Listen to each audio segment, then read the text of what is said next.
एक गांव में एक किसान रहता था। वह बहुत लालची था। अपने लालच के कारण अक्सर वह गांव के लोगों को धोखा दिया करता था।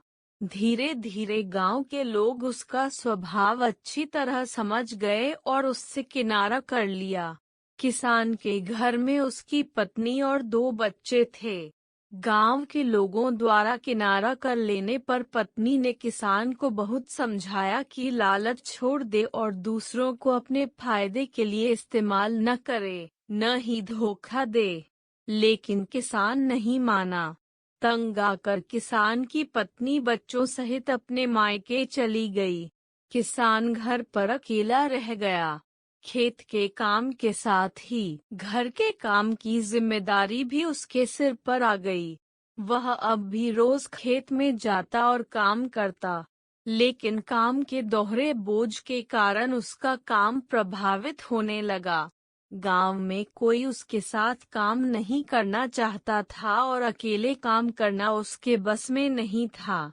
एक दिन उसने सोचा, क्यों न मैं खेत में काम करने के लिए पास ही के जंगल में जाकर किसी जानवर को ले आऊं।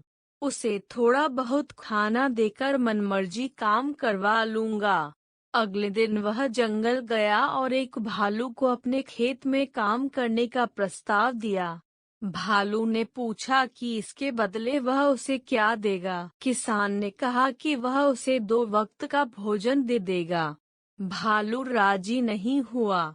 उसने कहा कि उसे 2 वक्त के भोजन के साथ ही फसल में भी हिस्सा चाहिए। किसान ने सोचा कि अभी इसकी बात मान जाता हूँ, बाद में कोई ऐसी तरकीब निकाल लूंगा कि इसे फसल में कोई हिस्सा न देना पड़े। उसने हामी भर दी। भालू उसके साथ खेत में चला आया।